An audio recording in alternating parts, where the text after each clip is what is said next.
You.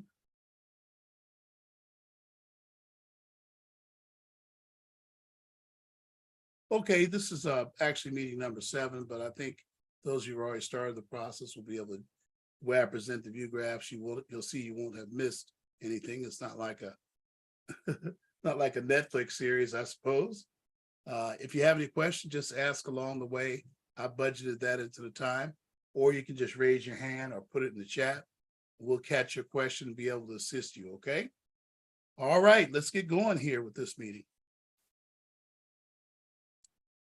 Next, a few view graphs we saw last time. Here are the schools that I'm hearing that students are asking for the most.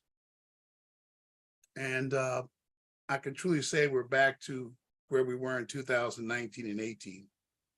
These are the schools I hear the most in my sessions.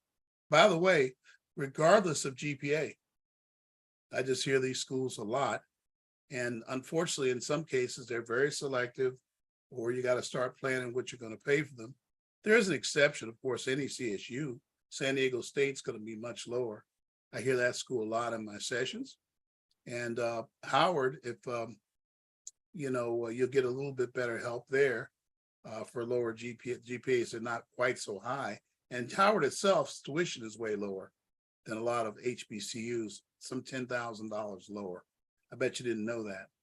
But other than that, there's not much to say about this list. It's just if they're thinking about these schools, I think if you don't want to spend this kind of money, then you probably should. By the way, these are typically net amounts if a person is making too much for need-based. And there's some schools on there that don't do need-based aid anyway, like out-of-state, state universities. They don't do need-based aid from the college itself. They don't have a need to, they would say. They don't do that. So this is what you're looking at. Again, you'll get a copy of this presentation. Just make sure we have other alternatives on the list before the student gets really invested emotionally in the school and really want to go. And students who are here, you can understand that when you see the cost of these, puts a lot of pressure on parents' retirement at times. All right, let's continue on. There's some early considerations for the college list. We covered this last time, and we'll get to the new stuff in a minute. Applying to a college is not the same as attending. Good Lord, that's true. A lot of students will say, "Oh, I don't want to apply. I don't want to go there." Well, maybe you're going to apply to a lot of schools you don't want to go to. And I have a lot of students who are going to colleges, having the time of their life that they didn't want to apply to in the first place. You just never know till you go through the whole process. And why not have some schools that are on the list for affordability reasons, if not anything else? You should have 2 to 4 CSUs on your list, 1 to 2 that you know you can get into. Somebody said, "I don't want to stay in California." They'll say they won't go out of state.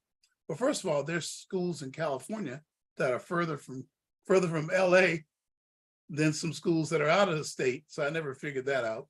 Usually when they say that they don't want to be in Southern California or they don't want to be near LA, but I think there should be some CSUs on that list. I cannot tell you the number of times that a family situation changed and students ended up needing to be closer to home, and we're glad for that alternative.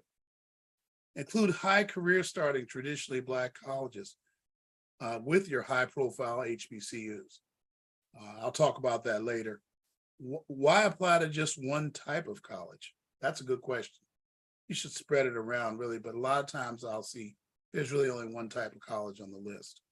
Are you urban, suburban, or rural? How adventurous are you? You know, a student tells me they're urban and all their schools are out in the boondocks. I get worried, but I see that a lot because it might be the name of the school, or there might be people in the family who like a school. But if that student is urban, they're urban.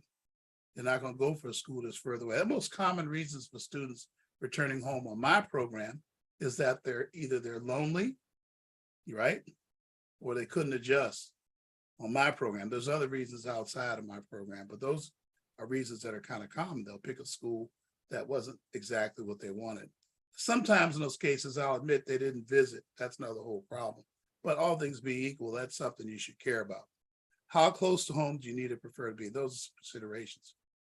I think we presented this view graph last week, the college application process with essays. We have, I should probably You have relatives and friends suggestions, your student and counselor research, I call it. A lot of times counselors will go, well, what do you want to major in? Then they'll give you a whole bunch of schools, like 80 million schools that they major in. I don't think that's guidance, by the way. That's just giving you a list. I believe guidance is guidance, guiding you to pick the right colleges. And that's what we do here, of course.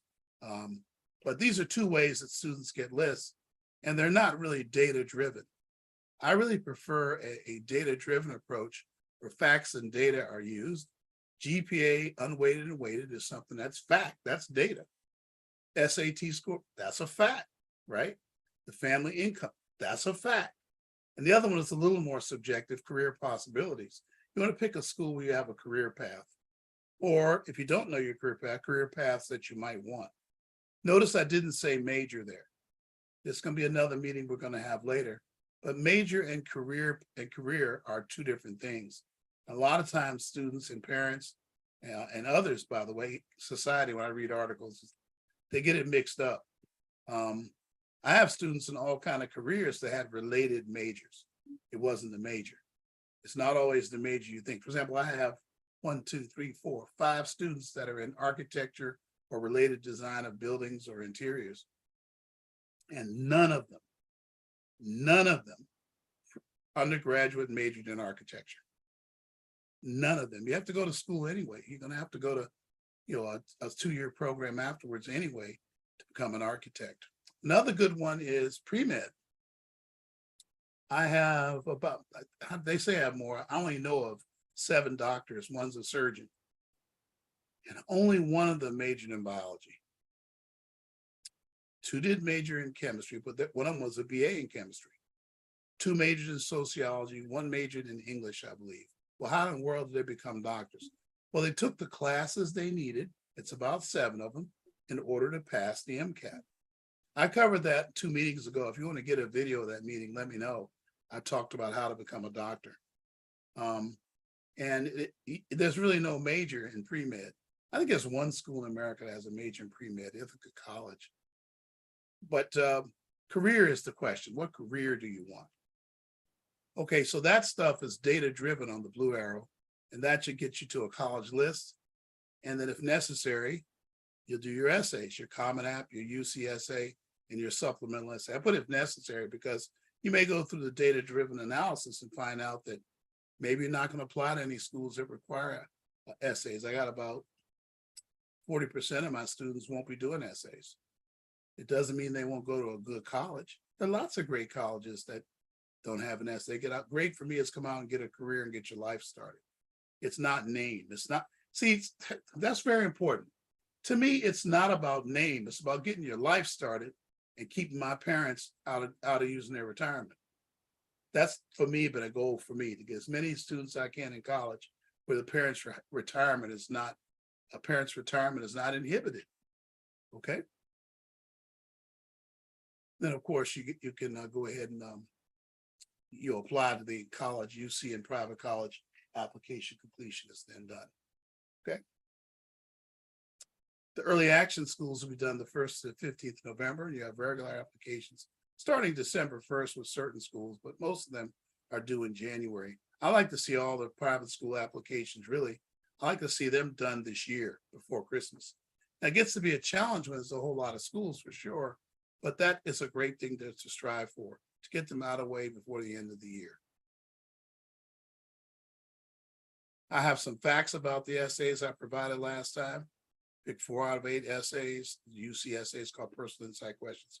250 to 350 words. Common App 350 to 650, 1 out of 6. You can review these supplemental essays.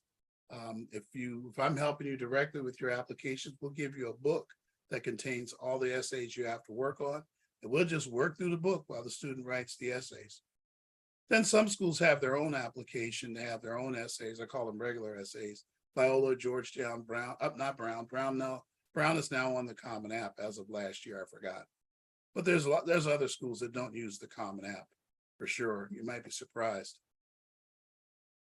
Get any questions, let us know. All right, this is a review of the travel. We'll have a nice group of 7 or 8, and there may be 8 students, I don't remember which, and some parents going with us to Boise State. They're already signed up. Let me okay. But there's a person could still get on that trip if they wanted to. Boise State, as you'll see later, is quite desirable because of its cost, and it's a Division I campus, has a lot of spirit, and it's a great engineering and business degrees and great professional degrees. A lot of my students have gone to school there, of course. So obviously, I have to mention them. Let's see. We're going to DC. We have some students already signed up for that trip, about 4 or 5. I anticipate others. There are the costs for the trip. If you're interested in these, you'll let me know. Of course, let me go further here. Let's see if I can get this. Howard University and GW are the 2 schools we're going to be visiting. I'm going to send a video out next week promoting the 2 and talking about what we're going to do on the trips, but we already have signups for it. Sonoma State, we're going to visit on December 8th. We may be adding a couple more CSUs locally or semi-locally, I should say. And maybe one that we're going to fly to. We haven't decided yet, depending on the applications. We'll wait till October 1st to figure that out. Okay. Here's how we roll with out-of-town travel. This is based on some of the common questions that parents ask me. We have 20 plus years of experience. I get that question a lot. 27 trips to DC, 35 to Boise, 21 to Sonoma State. We've been up there a lot. By the way, I'm born and raised in DC, so over 400 student trips, 205 students. Parents can travel with us, but the fee is the same, sometimes more if the airline gives us a deal for students only, okay? And I encourage parents to go. I'm totally transparent on my summer program. We had parents sitting in Lakewood watching the classes. I've always been transparent. I don't know why schools are not. I have no idea. You have to wonder why they do that. But parents can travel with us, and they do. Ooh, a nice breeze coming in. Summer breeze, just like the song, y'all. Company policy does not allow parents of students on the trip to be a chaperone. So if you come with us on a trip, you can't be a chaperone. You can't, come as a chaperone and get a reduction. We're not allowed to do that by our insurance company. We have trained chaperones. We closely monitor the students, but we actually let them breathe on the trip, okay? Totally transparent communications before and during travel. You'll see I'll be doing that. Those who are traveling with me, you're going to get a series of emails and videos about the trip before we travel, and the days before travel. I'll be reminding you of things the students need to do to prepare to travel. Yes, 1 bed per youth, 2 per room. We're in 4-star hotels, occasionally 5, but usually 4-star hotels. That's a question I get a lot. There's like 4 or 5 questions mixed up in that statement. Okay, that's how we roll with out-of-town travel. How to get on our tours, you can register online, same way as before. You go to our website. In fact, you can put our web address in the chat. Brianna, it's www.westa-eep.org. Always just go to our website. You can click on events, or you click on more and events, and you'll see the link to register for the trip. You register online.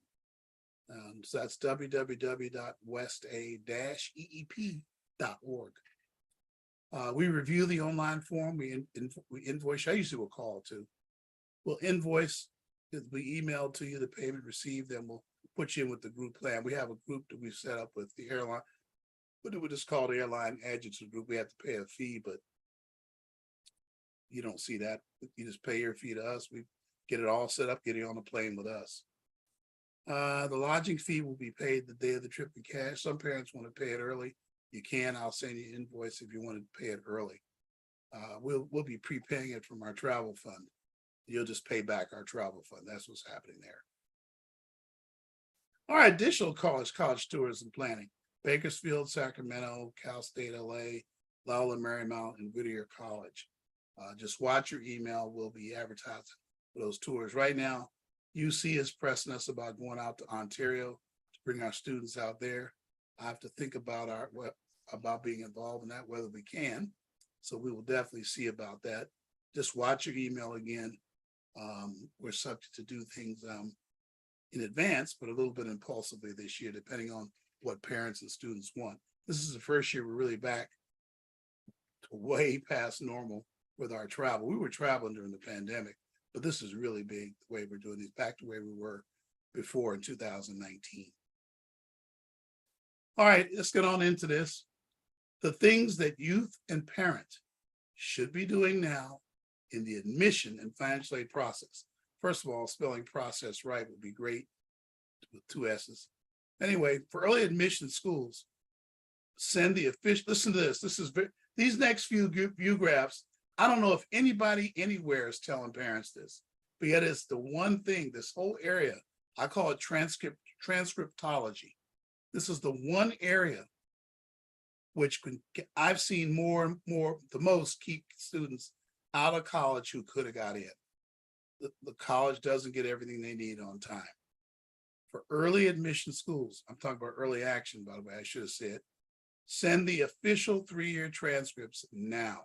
If you know you're applying to a school by November 1st, that's when the early action date usually is, start harassing that school for official transcripts. I'll talk about that a little bit in a minute. Order the FOSTA usernames and passwords for the student parent. You should be doing that right now. Even though I know you're going to hear later that the FOSTA doesn't have to be filed this year until December 1st.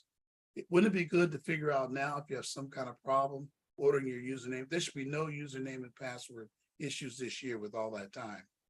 So start ordering your username and passwords. Student and parent need these, okay? If you want to know how to order a username and password, let me see if I put it on here. I think I covered later, but I'll talk about it now. You just simply Google FOSTA username and password. You click that, you will see links come up telling you how to click, but each one of you needs to have, if you have a username and password from a previous student, parents, you can use that, but the student has to set up a username and a password. All right, then you have to decide, this is stuff you should be doing now. And I really think it's important. Who will be the FOSTA dependent parent in the case of a separated and divorced parent?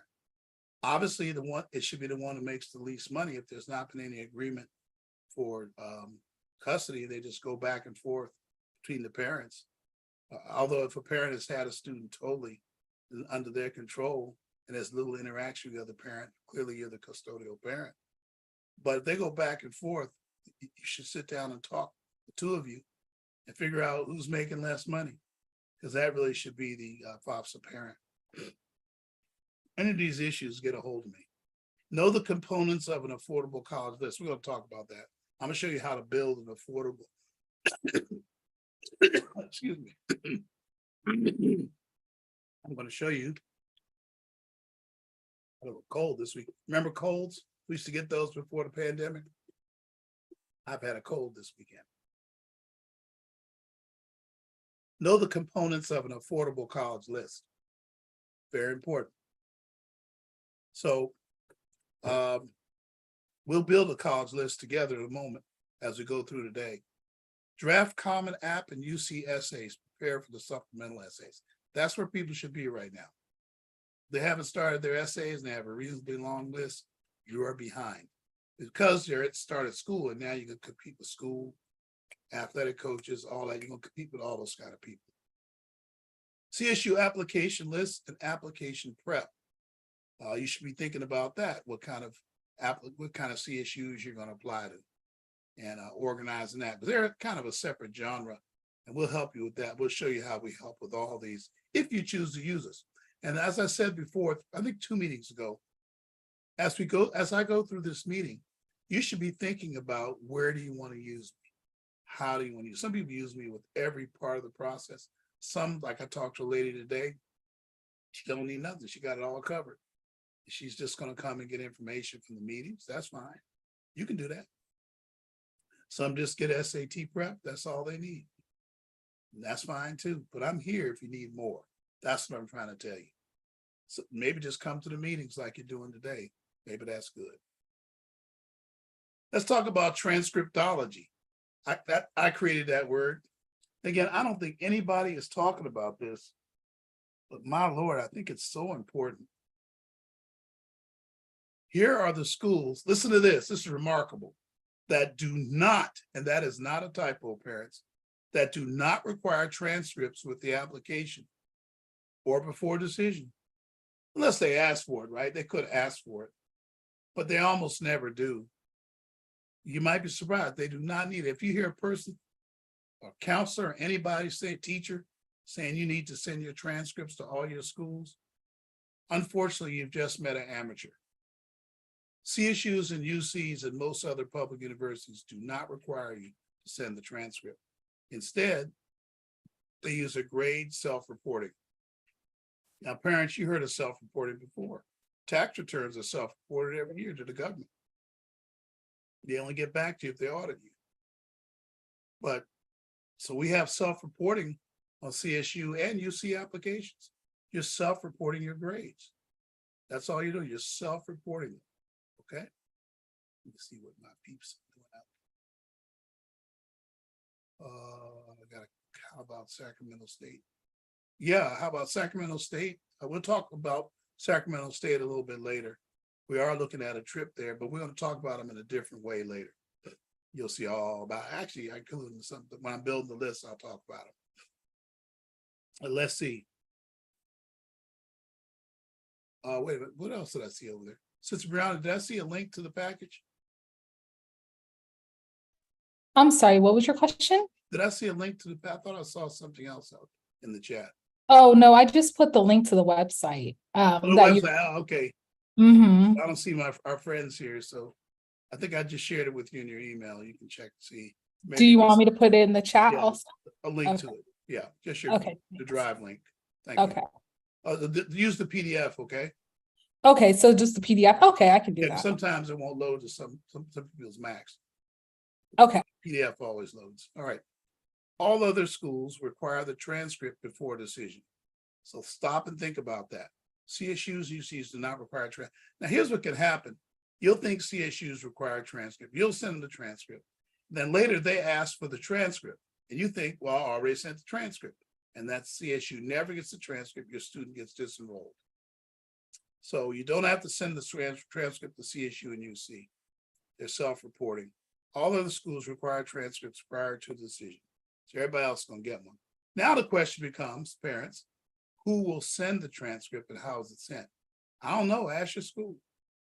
You've got to get a hold of the guidance counselor for clear direction as to if they will send the transcript for you, or will a third-party organization send it when you direct them? Or do you just send the transcript? Get that clear. Get it clear as a bell, parents.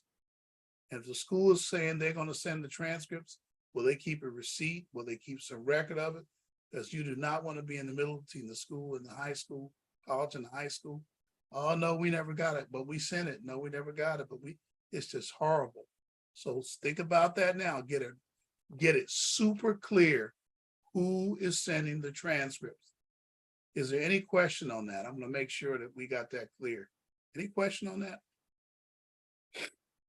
I'm hoping that's clear enough, but this is a problem every year. And there's some things in the college process that I don't have control over. I feel so frustrated, but I have no control over that. That's something that the school totally controls, and they should tell you what they are doing. All right, I don't see any questions on it. So we will continue. If you are required to send it, that should be R. If you're required to send it, here's the way you want you to send it. Rules for sending transcripts. Please, please, please follow this. This goes for scholarships too. When they request a transcript, please follow this. Do not use certified mail or FedEx. Because what happens is those go to the mailroom, right?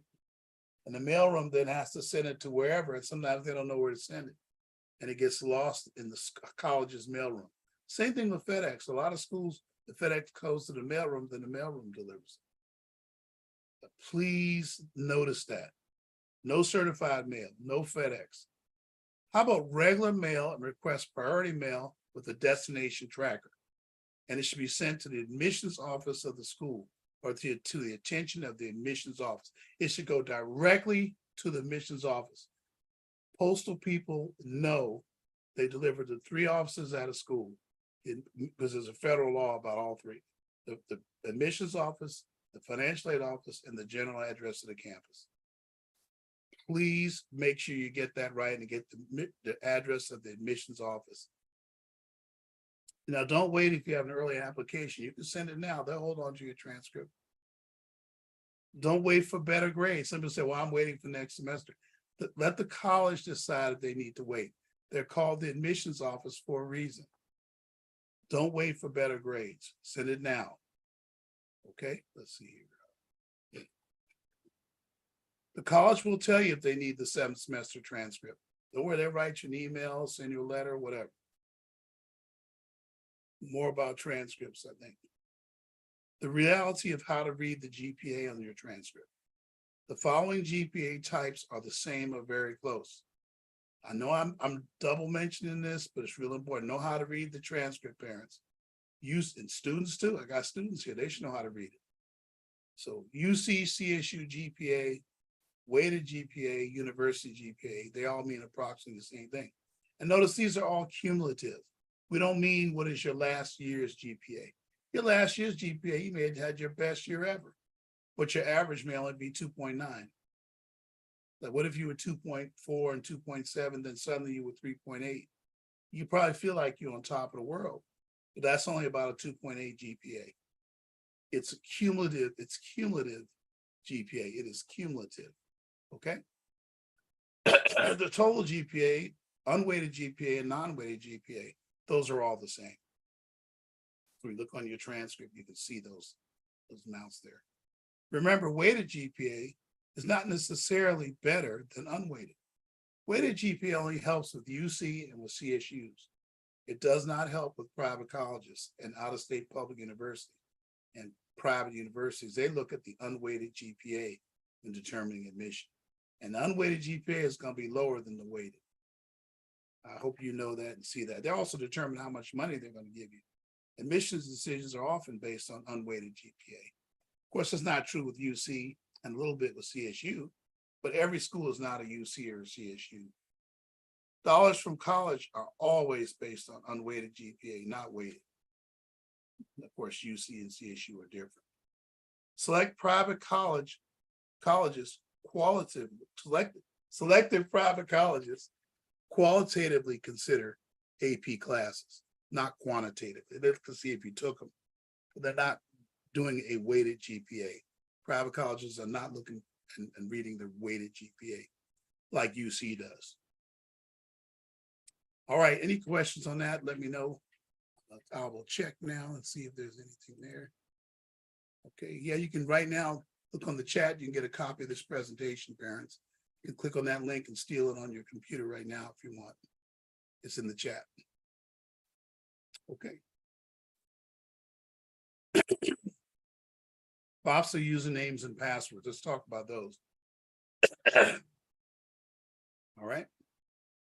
Please create these tonight. Yeah, look at me, I'm talking about tonight. Some may have already done it for both the student and parent. Parents, if you already have one from a previous student or when you went to school, you already have one. But students need one. You need to do these now. Let's resolve all these password issues and what my real name is on my social security card, because that's really what the thing's based on, your real name on your social security card. Let's get all those resolved now and worked out. On the other hand, don't overstress if your youth FOPSA is not submitted early. Hurry, but don't rush. A lot of people will think they'll get something in the email, or a college will tell a student it's due October 1st, which is not true this year for sure. And so everybody gets scared, think it's due October 1st. No, that's the day the FOPSA will be available. It doesn't mean that's the due date for financial aid.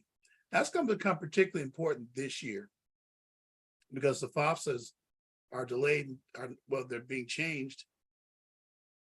And the government says sometime in December, la-di-da-di-da-di-da, they'll provide the FOPSA online. So there's going to be a lot of people telling people their FOPSAs are due, and there's no way to deliver it. I can't wait for the stress from that. So it's going to be sometime in December. So hurry, but don't rush. But you should get ready. Get the password ready. Be ready. Get the things you need to have ready for the FOPSA, like parents, get your 22 tax return information handy and nearby. The accountant has to get a copy. The feds have not stated when the FOPSA will be available this year. Now, I think it will be December 1st, but I have not heard that. I just know they said in December. And haven't updated. Administration has not updated it. It's funny, they're really busy doing other things in that Department of Education.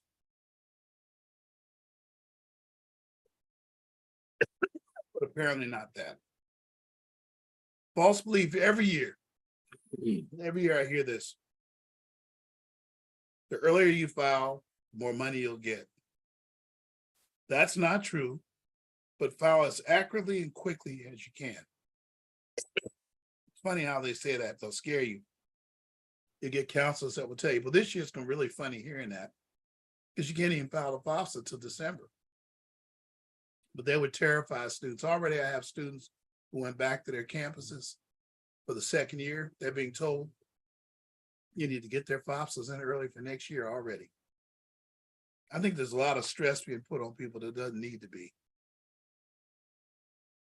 Other FAFSA and financial aid early considerations. Some cases you need to think about who's going to be the FAFSA dependent parent. Talked about that earlier. That's a consideration. What about the CS profile?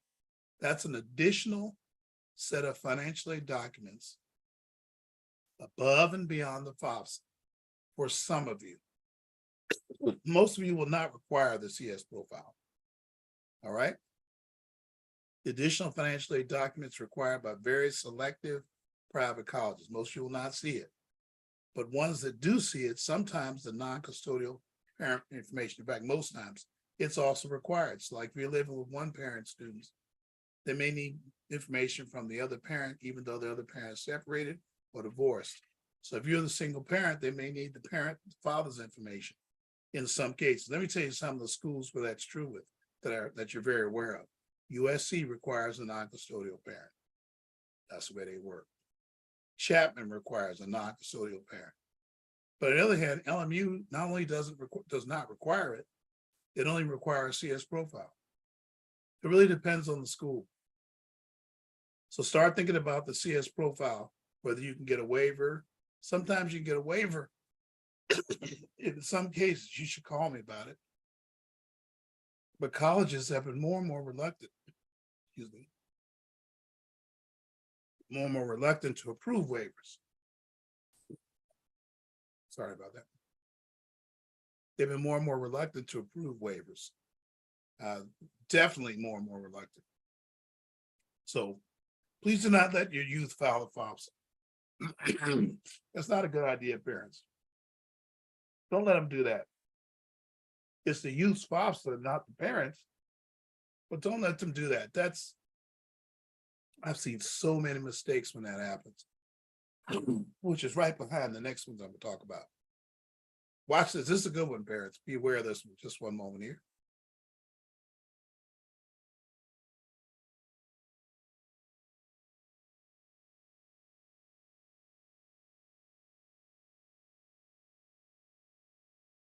All right. Public schools are required to help with the FAFSA. There was some kind of a legislation passed in Sacramento. I think it was passed 2-3 years ago, where they're requiring public schools to help with the FAFSA. I have some concerns based on last year. I didn't say nothing about it last year. I want to see how it will work.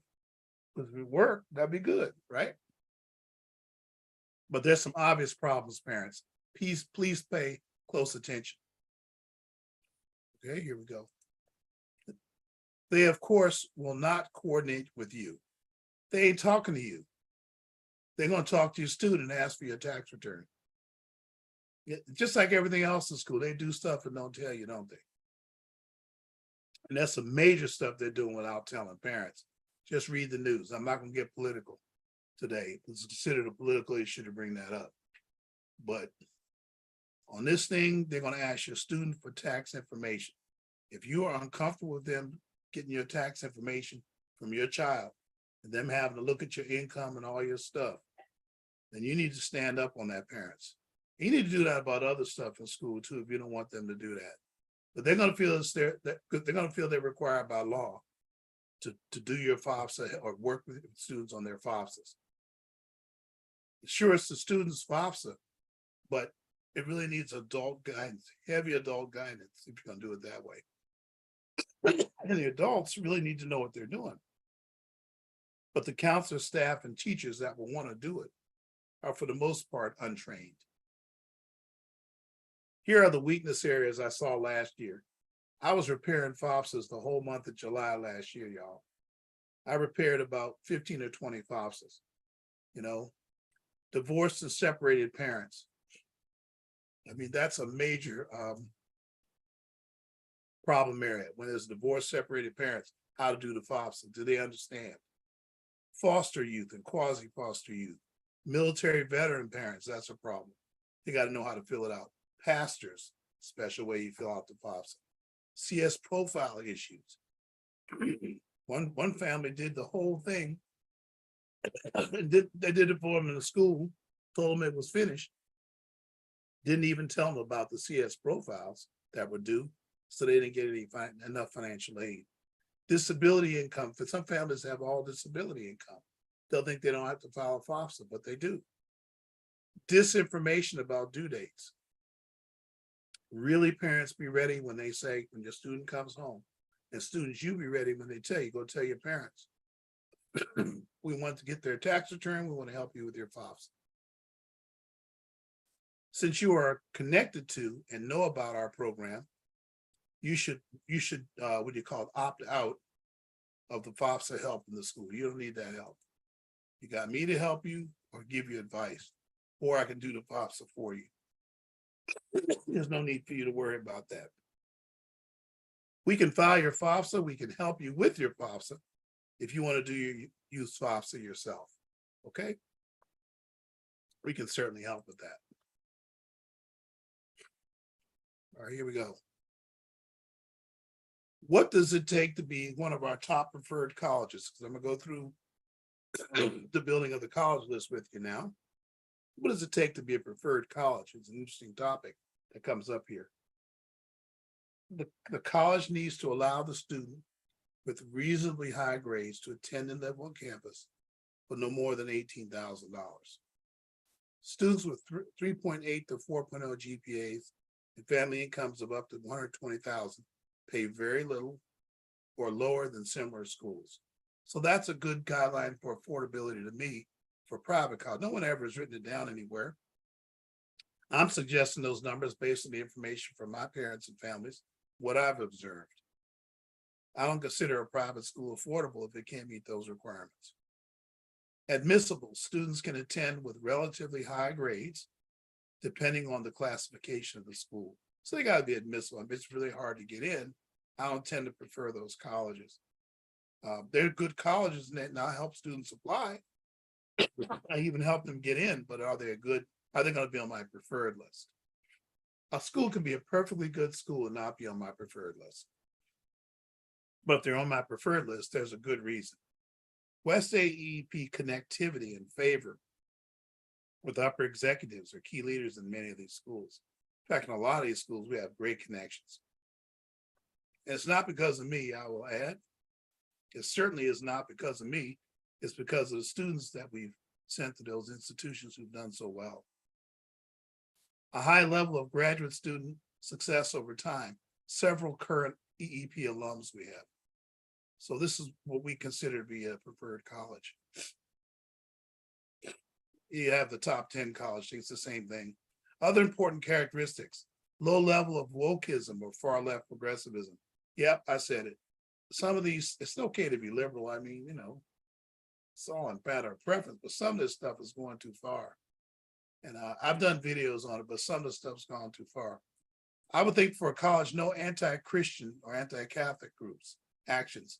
A lot of these campuses have a lot of anti-Christian actions, anti-Christian groups, anti-Christian movements, things like that. Like on campus of Berkeley right now, there's a lot of those against students. And none of this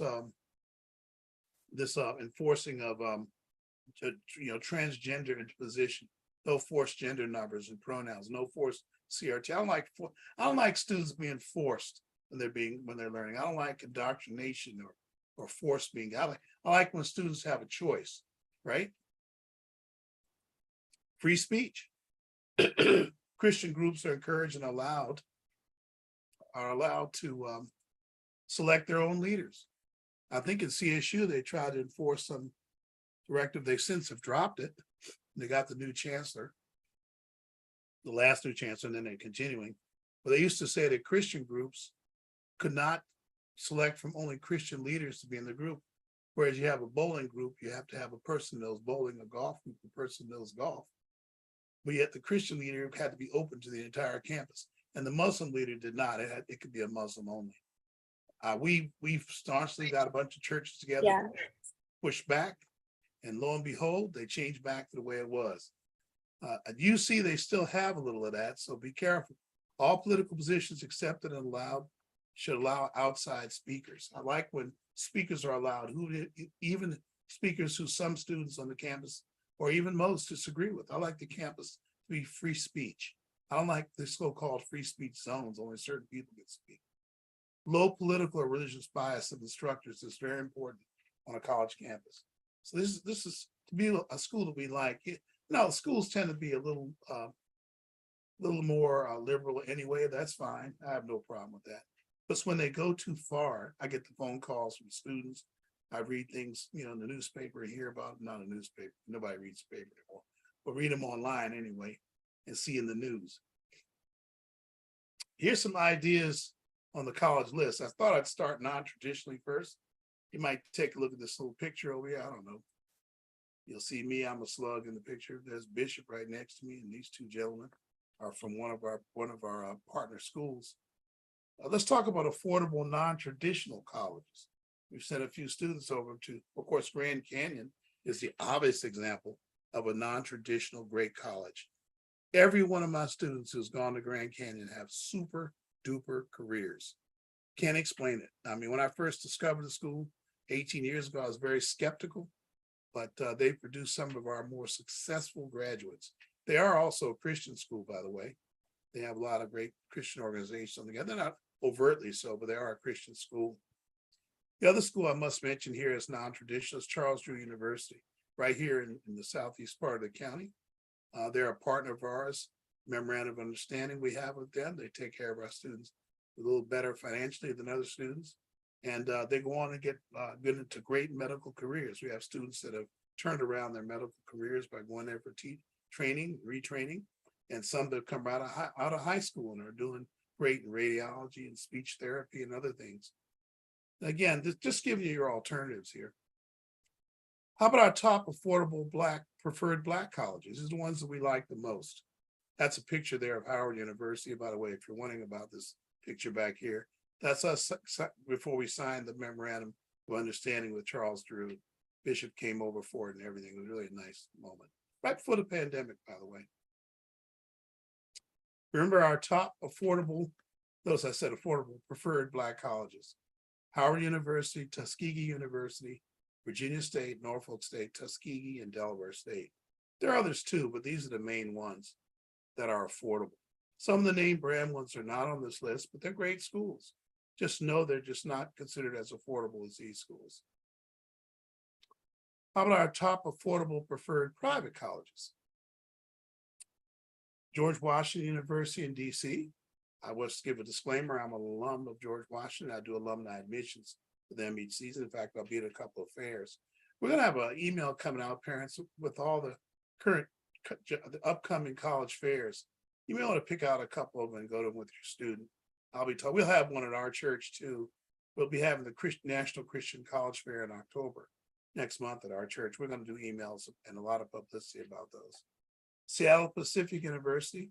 Oh, I say top private PWI, predominantly white institutions. So I just shown the view graph back here that were Black colleges, right? Reed College, Carnegie Mellon, Lehigh University, University of Laverne, Biola, Cal Baptist, and Loyola Marymount for incomes of less than 60,000. They're very, very affordable.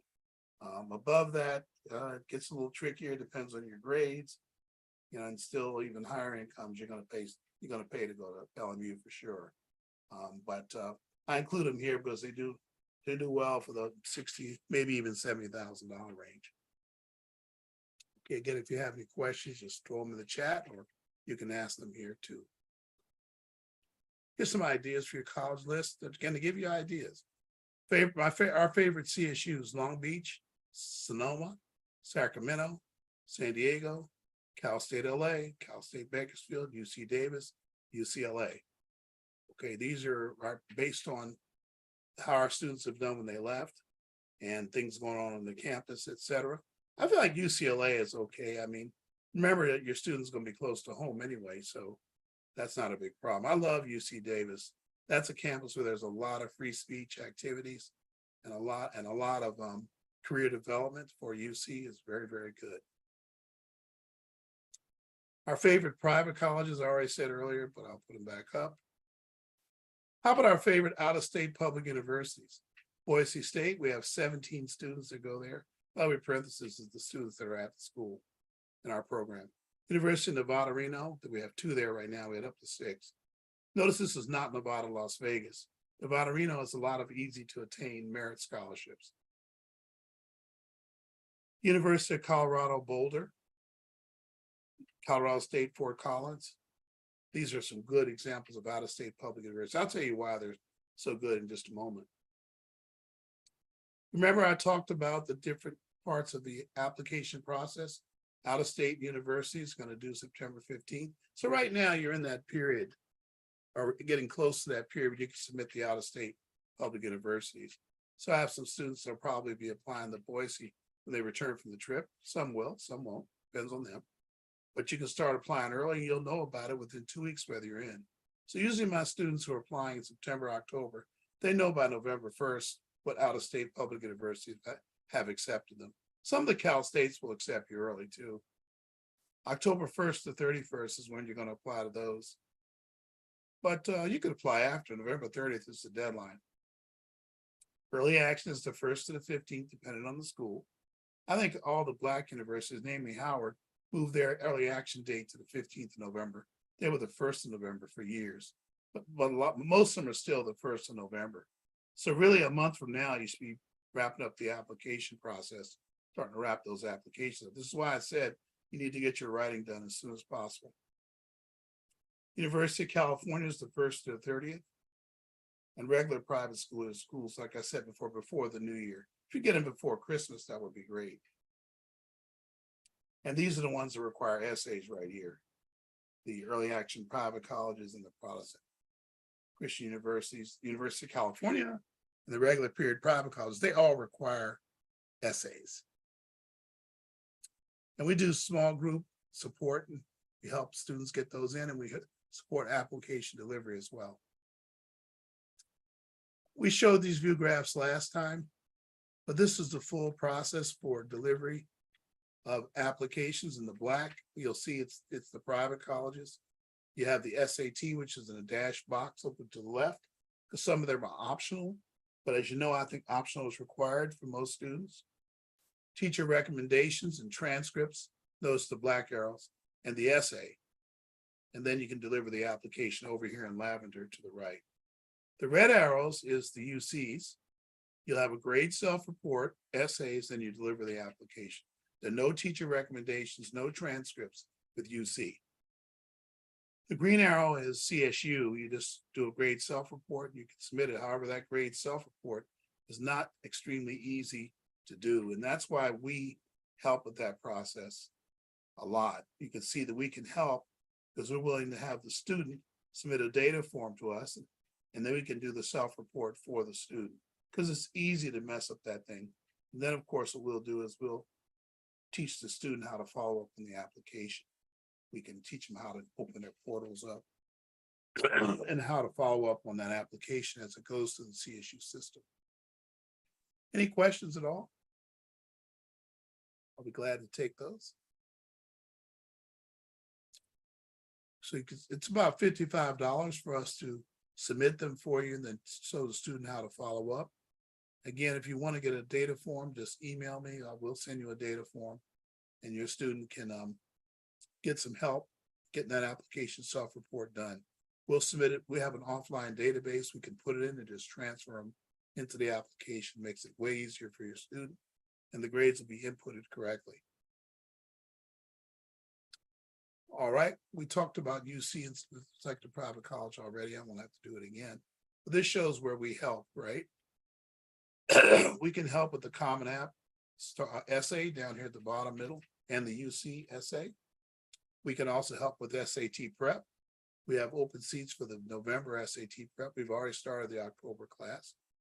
And we do delivery oversight for transcripts to make sure they're done correctly. So at every step of the process, of those key steps, you see where our logo is. That's where we can be involved and help your student for extremely affordable price.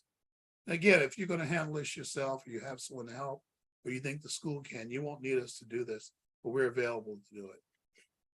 Some of you already know, we're already working with your student. Let's talk about scholarships. That's a good last subject, always a good subject. I'm going to give you in the next few view graphs a very detailed understanding of scholarships. Scholarships are free money, usually given by organizations, okay, directly to the college for direct college costs. So they'll do the check right to the college for what's on your bill. Colleges require that the financial aid office be notified if a scholarship is awarded to a student. Usually the check is written out to the college, so they get to know about it anyway. Nearly always, colleges first apply the scholarship to student direct loans, $5,500 for the first year. Remember, every college will offer first-year students a $5,500 student direct loan. So if you get scholarships, they apply it to your loan first. Private colleges, after the loans, scholarships are applied to lower the Cal Grant. It's a state law, because you could get a Cal Grant for $9,000 for a private college. So if you get a scholarship of $5,000, they're just going to lower the Cal Grant by 4, and you'll never see it. Isn't that terrible? Magically, there is nothing left for the student.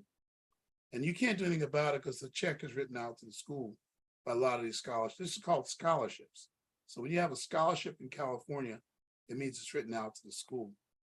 But at West Angeles and other organizations, there's a different kind of thing we do, and we need to talk about that. Of course, we know about this. We have a thing called a sponsorship. Please notice it says sponsorship. Now, sometimes parents, you can get the scholarship provider to make the check out to your student. If you can do that, please do that, okay? But anyway, sponsorships like we offer at West Angeles, we have 2 sponsorships. One called the Gwen Thomas sponsorship for non-members, then our West Angeles scholarship program sponsorship, which we're bringing back for class of 2024. It is a sponsorship, which means it's free money, just like the other one, given by a few nonprofit organizations usually. It's given directly to the student. Does everybody see that? It's directly. That's what a sponsorship means. It's like a bunch of people get together and they agree to give money to a student. There's no law against that in the state of California. That's called a sponsorship. Okay? And you can, you should read the directions when you apply for a scholarship. Is it going to be, the check going to be given to the school or to the student, or is it up to you to tell them early?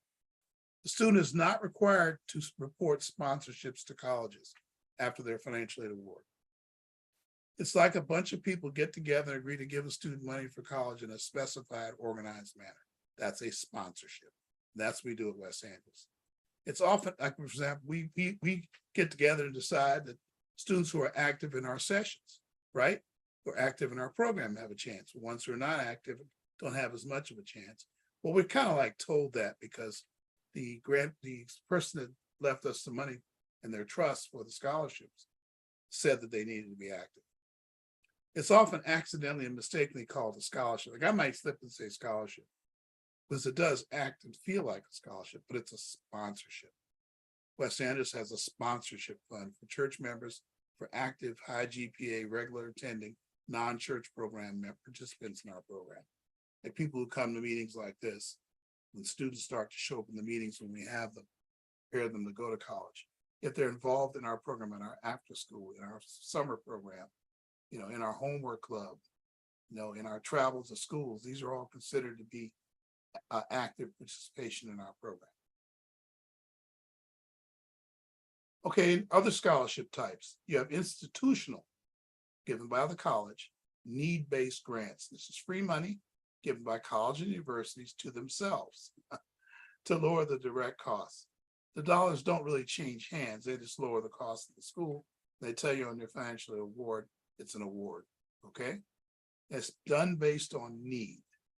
Now, a lot of schools do not have institutional need-based grants.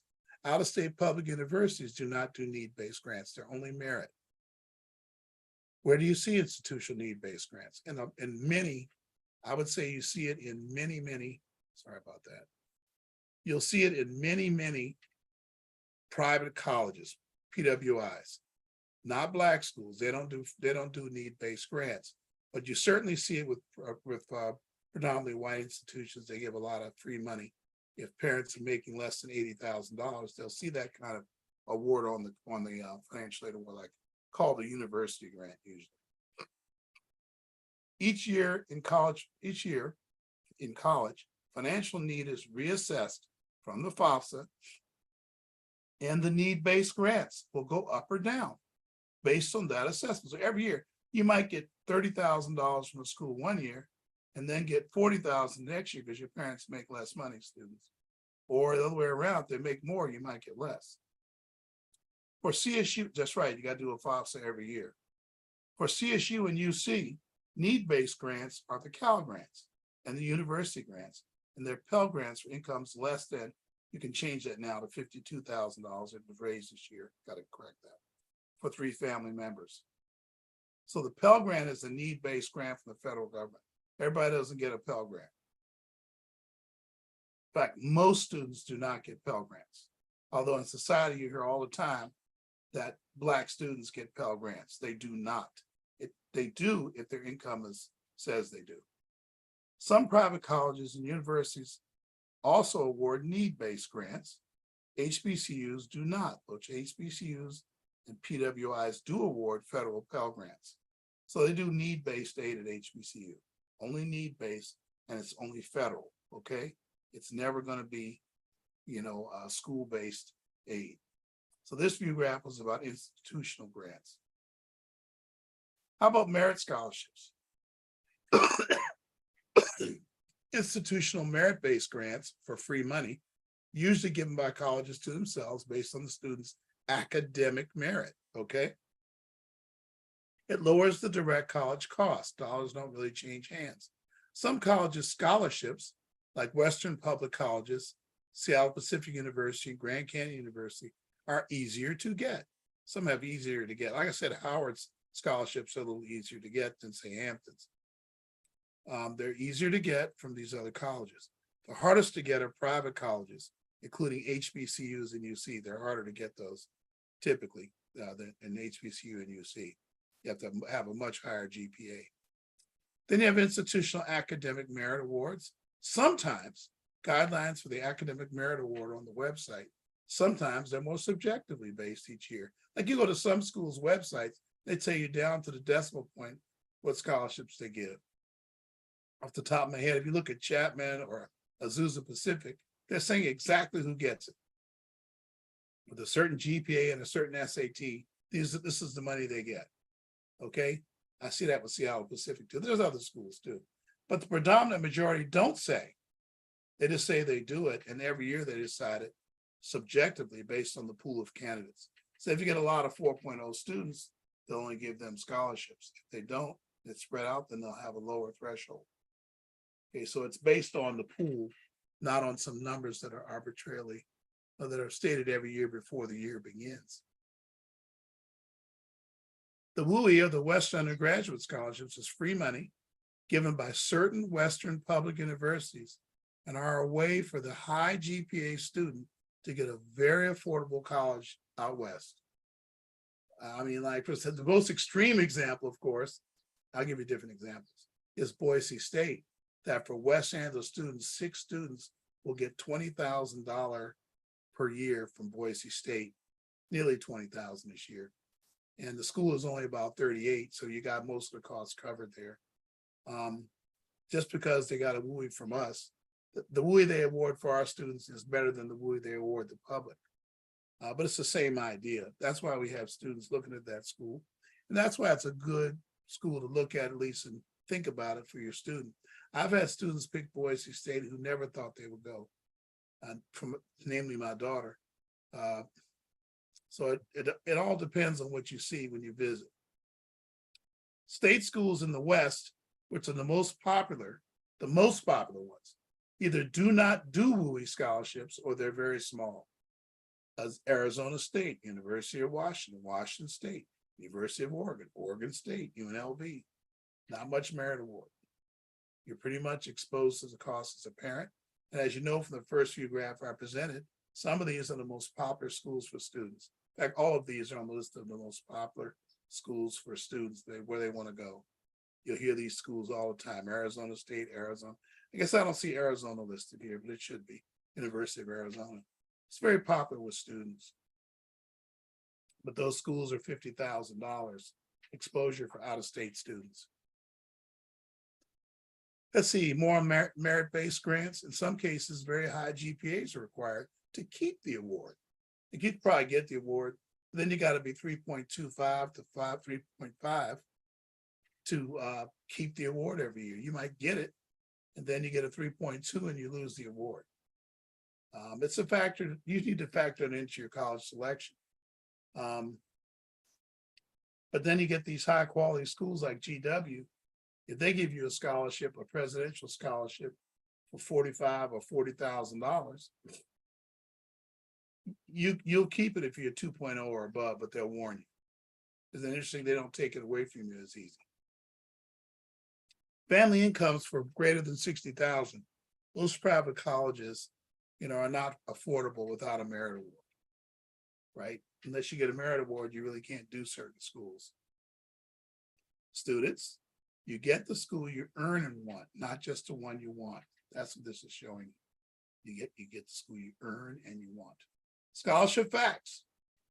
Nearly all third-party scholarships cover a portion of the indirect college costs. Indirect, meaning like the incidentals of going to school. Most scholarships, that's what they're covering. They're covering a portion of the indirect costs. It's extremely rare that outside scholarships cover a substantial portion of direct college.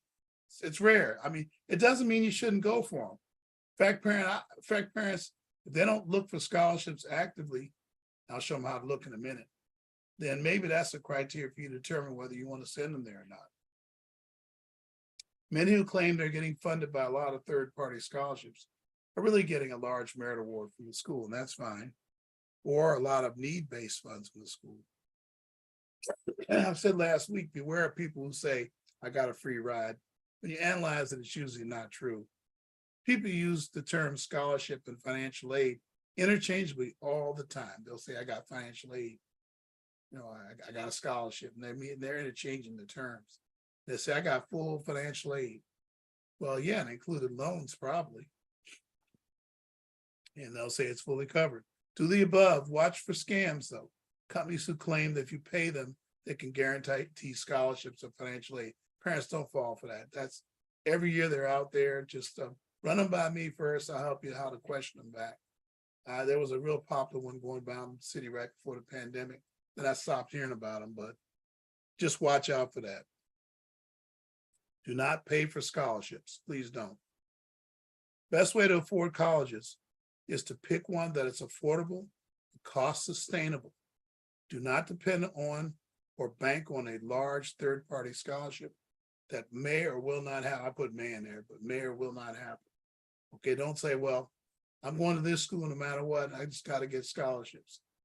And the one, when you get those scholarships, it may not be enough. Okay. And number two, it won't be enough. And number two, it gives you the false hope that somebody else will. Best way is to pick schools that are affordable in the first place. That's the best way to do it.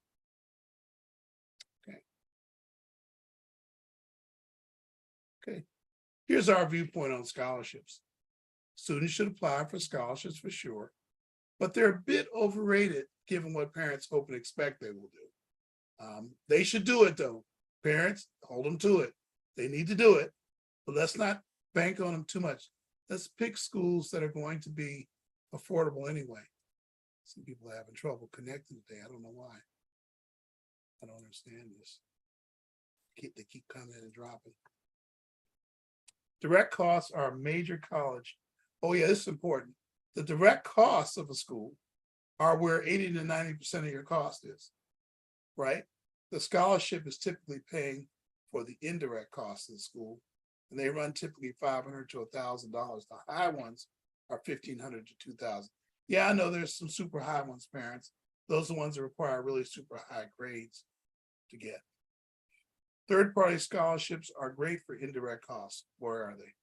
Great for the first year indirect costs. They really are. Travel, technology, personal expenses, and books. When my daughter got her scholarship, I stopped sending her money. I said, I'm not sending you no money the rest of the year. Then my mother, her grandmother, was sending her money. I didn't know that. Oh, well. But that's all for indirect costs, parents. Direct costs are going to be your tuition, room, and board. That's the heavy lifting. That's where 90%, up to 90% of the college cost is on tuition, room, and board. That's very important to know. The best results come with many applications and high persistence. All right.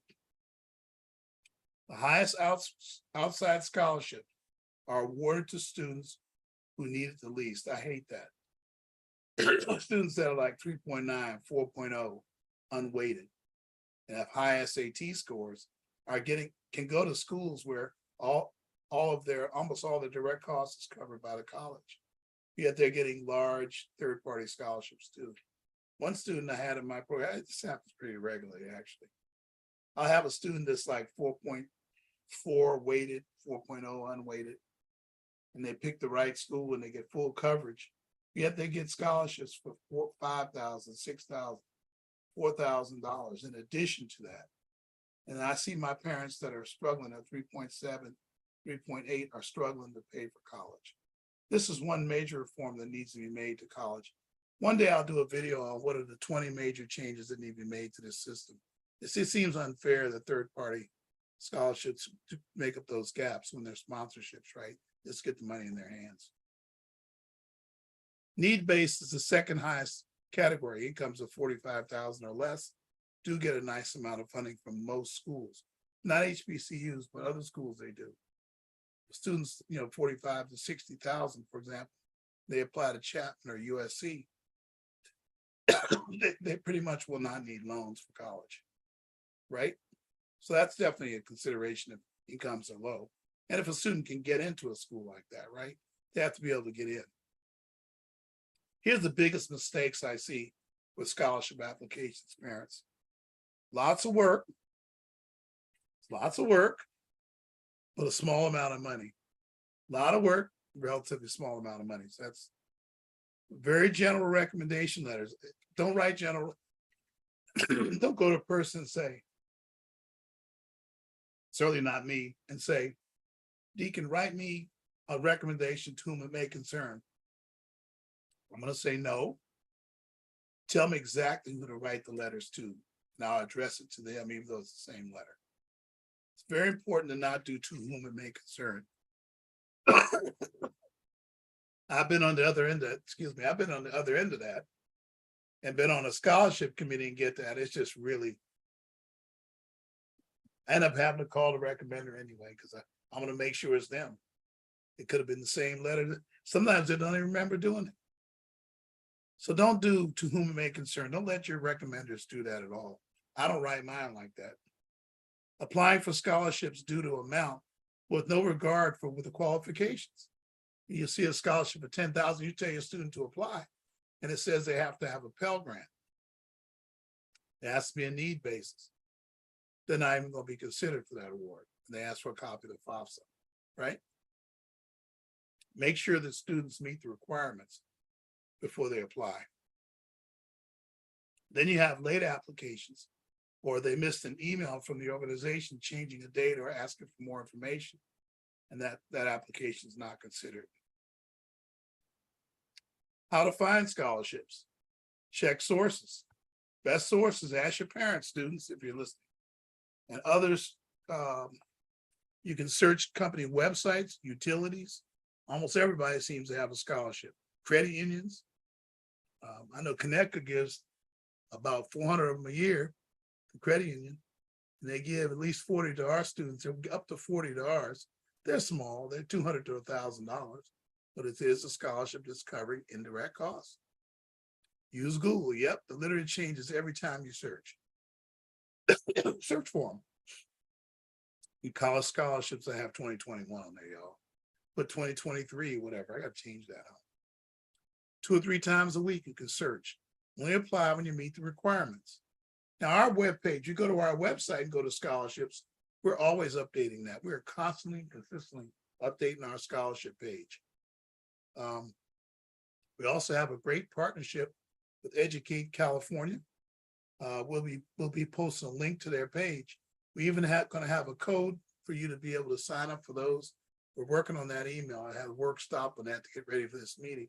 But watch your email. We'll help you with finding good scholarships. Print and read all forms and directions. Watch the due dates. All right, let's talk about athletic scholarships as we close. This is a newly added. So I used to do this before the pandemic, and then I stopped. I didn't do it last year because I knew what's happening with the portals with NIL.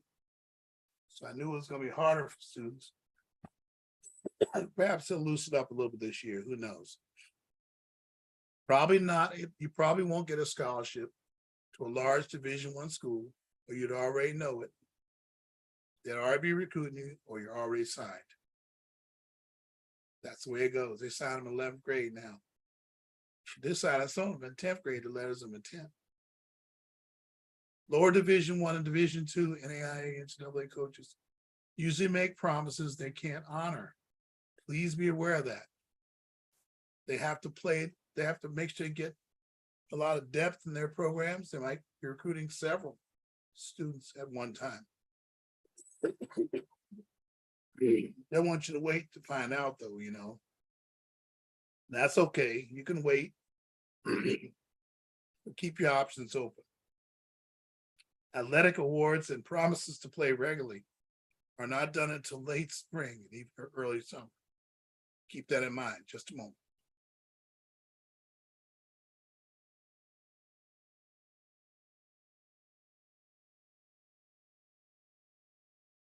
All right. So they really won't be able to tell you till later. That's why it gets tough. Go through with college plans for other schools until you know what's happening with the athletic scholarships and other athletic promises. Don't jam up your whole process waiting for coaches. Don't wait for them coaches. Beware of accepting athletic scholarships from small remote colleges, especially without visiting. Always be asking yourself, what is the goal of playing college athletics? Is it a dream or is it realistic? And by the way, the good reason to play athletics is obvious. It makes you a better person. It really does. Competition makes you a better person. It's the probability of competing in college athletics. This was just published by the NCAA this year. I just have the men's here. I probably should have had the women there. I used to have it. I'm sorry. I have that if you're available, if you want to email me. But you can see the percentages. Just try to be realistic about it. That's all. Well, how can we help with scholarships? Recommendations. Okay, if you're a regular attendee, we actually know the student from classes, virtual homework, or summer bridge, or travel. Travel is another way I get to know students. Otherwise, someone who knows you is probably better. Knows you personally is better, okay? I need the recommendation request 2 weeks in advance. I need the web address and the forms, the exact person I'm writing the letter for. So I write very personal letters. I cannot do a Gates Millennium or other scholarship nomination if the youth does not meet the income and GPA requirements. Gates Millennium is a nice scholarship, but students need to meet the Pell Grant requirement. And then I need to know them well enough to write a 600-word essay, right? There's probably other people that should write that. Please let me know 4 weeks in advance if I'm going to do a Gates Millennium, that's for sure. Members of West Andrews should be aware we're going to have the West Andrews Sponsorship Fund, but we're not going to put those packages out until probably March or April. Okay? Here's some scholarships that students got last year. Delta Sigma, they love our students. The Delta Sigma organizations, both of those, they ask me for a list every year of who applied. AKA of Inglewood, they love our students too. American Chemical Society, KFC, DWP, Coca-Cola's coming up here soon. I'm just giving you ideas of the ones that our students have used most recently. Okay, we don't have to do this here, I don't think. UC application considerations, let's do that. Now I think we can close up. The application is available now. Doesn't mean it's due now, right? The application cannot be delivered well, I don't say that right. It can be delivered November 1st. November 1st is when the application is deliverable. I'll correct that. There is zero advantage of delivering an application early, however. 98% of the work is on the essays. Start with the essays. Don't start by filling it out. The essays are challenging. The writing is not like in high school English class. I hear all the time that English class teachers are helping students to write it or working on it with the students. There's nothing wrong with it, but really they should be an admissions person's regular who knows about admission reading them over to make sure they're, properly readable by admissions people. We can assist with the entire process for a very low cost. We can review it, we can edit it, make recommendations. Neither teacher recommendation or SAT, ACT is required nor requested. Is required or requested. Yeah. So for UC, there's no teacher recommendation, and the SAT is not required or requested on the application anymore. That's true for UC and CSU. Grades are self-reported, just like in CSU. That's the UC. So we can help with it, the essay review. Same is true about Common App. You give advice on the application content. You read it over for you before you deliver it. In the college readiness meeting, we can help with which UCs you should apply to. Of course, usually students only have certain ones in mind. That's okay. We can help you to evaluate for a fee waiver because the UC application is $70, as is CSU now. They're both $70 now. There was some talk of increasing the UC, but they didn't do that. Follow-up concerns, the evaluation of UC requests when they ask you things. These are things we can help with, okay? Here's how we give assistance to for the CSU application. College Readiness Conference, college application list, including a CSU list, which CSUs. It's based on the data that we get. You can complete the CSU data form. We have that. We'll be emailing you about that soon to see who wants us to help. Because we need to start inputting those grades in the offline database that CSU offers. You'll create a CSU email address. We'll ask you to do that because CSU is going to send you a lot of email. You want to have it separated so you don't miss an important email from CSU. You provide the login information to EEP. The addresses will be used on the CSU application. Provide the first 5 students of a certain serial number. We'll ask for that. We'll submit the applications with fee waivers. Then we'll teach the student how to follow up, like we said. This is one of the last charts. It gives you an idea of what it takes to get into the various CSUs. You're basically going to need to be 3.7 plus to get into those CSUs. Unless your high school is in those areas. Like if you're in a Long Beach high school, it's going to be easier to get into CSU Long Beach. CSU Poly Pomona, that's Poly SLO, but I'll mention Poly Pomona. Some majors at Poly Pomona are hard to get into too.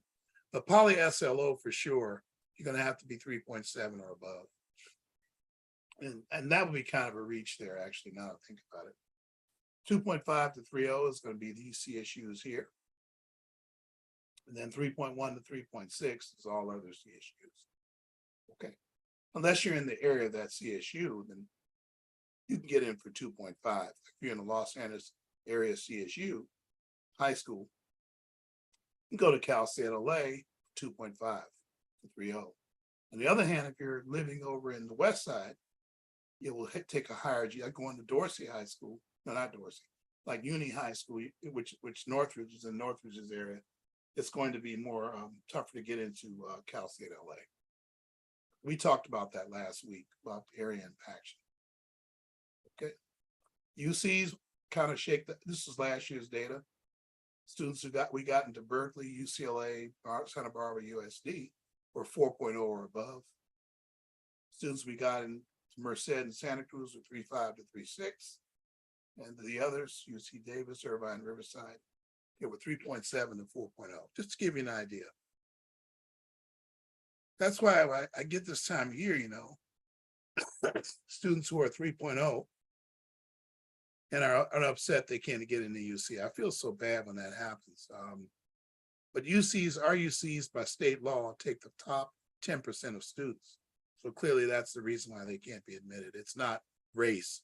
It's a matter of state policy. Two-year college enrollment. We like these three a lot. El Camino is Project Success. Is great. They have great 4-year college agreements. Project Success has a very successful record. Over 90% getting students into 4-year college. Trade Tech's great for parallel career training. Good 4-year college agreements and good. They have a great agreement with USC, by the way.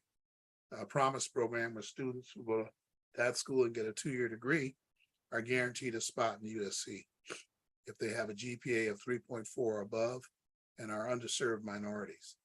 So you want to go to USC and you can't get in regular, you can go in through Trade Tech very easily. We have a partnership agreement with them. We can get you into a lot of their online classes too. It's great for reduced GPA students, and the teachers in that school have a lot of support and enrichment support for math and writing. They'll get you ready for college better than most colleges. LA City College, pretty straightforward, great for performing arts, good for 4-year UC transfer, and good for reduced GPA students as well. Okay. Alternative to 4-year intermediate 4-year college, that's why a 2-year college. Save up to 60% in debt, stay near home, quicker and better career start, develop better learning and study habits. How about that before you go to college? El Camino, I mentioned Project Success. So if you need to contact us, that's how we can be reached administratively anyhow. You can get a hold of me that way right there. We'll have a video of this presentation available tomorrow, exclusively for people who attended. We'll be glad to provide that to you.